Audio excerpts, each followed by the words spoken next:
There is no single automaker in the world right now that is facing every single day covering their heads from potential public and industry fallout than General Motors. The axe finally being swung to root out those who knew and covered up their ignition switch issues, the same ones that resulted in consumer deaths. Think next about the rest of the automotive industry, not as if only GM is one thinking about what hammer will fall next. Let's welcome in a new segment here on Midpoint. Every week we cover the auto industry. Who better to put the pedal to the metal than the foremost automotive authority in America? Author, reporter, commentator, racer, nationally recognized expert on horsepower, great friend ahead of all that, who's now probably sitting in the rain at Road America in Milwaukee. The car coach, Lauren Fix, joins us. Hi, Lauren.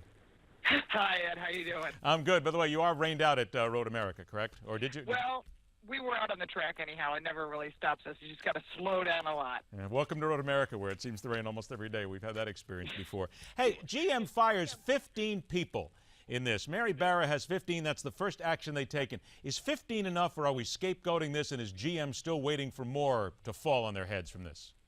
Well, most of them were executives and upper executives, and I have to set it sets a great example by getting rid of 15 people, including Ray DiGiorgio, who went in front of court and said that he didn't remember signing the ignition switch order, which he did. So obviously he was lambasted and let go. But I think she sets a good precedent by showing that this 325-page report stated some executives, some legal department that actually didn't do their job. And if you read the report, which I've read all 325 pages, my favorite part, where you will love this, Ed, is the GM nod, where you sit in a meeting where no one takes attendance on engineering, and then we nod at each other like, yeah, we're going to take care of it. And then we leave the room and do nothing. And those people were all let go. Now, here you have, in this report, it paints a picture of overworked, cost-concerned engineers who would haltingly pursue a root cause for complaints. Wait a minute, hang on. Overworked, cost-concerned. That still sounds to me like, indeed, they may be overworked, cost-concerned, but that still says that at the top level of GM, they're the ones driving this train and telling them that this is what we have to do, correct? That is correct. And remember, this is the time when the government was involved. You had Stephen Geithner in there. It's a car czar saying, you know what, we're going to turn this company around. When the government gets involved in private business, this is a big concern to me, because they didn't know what they were getting into. They didn't realize that there were silos where sales and marketing communicated directly with the CEO. In the engineering department, there were 4 levels of communication before it even got to the top. Legal was involved. They didn't do anything. And on the other side, this is what we've talked about off air, is I want to know, why did NHTSA do something when 3 private investigators were within NHTSA said, hey, you know what, there's some weird data here. This is causing spikes. Let's look into it. They passed it off to their boss, and conveniently it disappeared.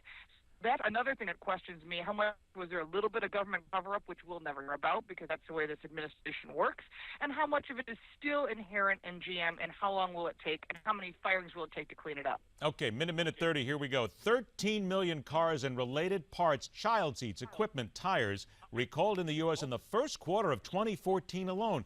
This is a pileup right now. So I have to believe, and we need to tell the consumers, there's got to be other companies out there who are just going like, I mean, they're holding their heads up going, it's going to fall on us sooner or later. There's got to be more going on here as far as fear from all these manufacturers. Absolutely, and it's literally every manufacturer, not just automotive, literally every industry. You're seeing recalls on food and recalls on baby seats and car components.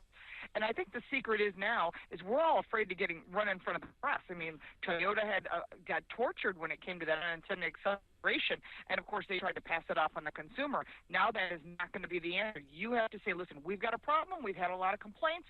Let's get out there and get in front of this problem and take the recall and take it off the air. I've seen it for even food products where there could be soy in it and it wasn't labeled on the particular product. So these are things that you're going to start seeing more and more, and I would rather have them being proactive now than finding out when it's too late. In this case, 13 deaths and maybe more. They're now saying there's potentially more deaths. Ah, see, now there's the next thing. Lauren, unfortunately, we're out of time this time, and I know that you're busy. Everybody's busy here, but I got to tell you, I am thrilled to have the car coach with us every week here to talk about what's going on automotive. And fair to everybody, I'd originally called this segment something else. Lauren said if I didn't call the pedal to the metal, she wouldn't appear on the show. So shows you the kind of power that she has. Lauren, be safe, and we'll talk to you again next week. Thanks, Ed. Take care. Take care. Lauren Fix, the car coach. You can see her all around the place and all around the country, but you can see her right here every week. Don't forget social media. Tell us a little bit. Are you really secure in the knowledge that the automakers are doing everything they can to keep you safe? That and a whole lot more when we continue on Midpoint, where we question everything. In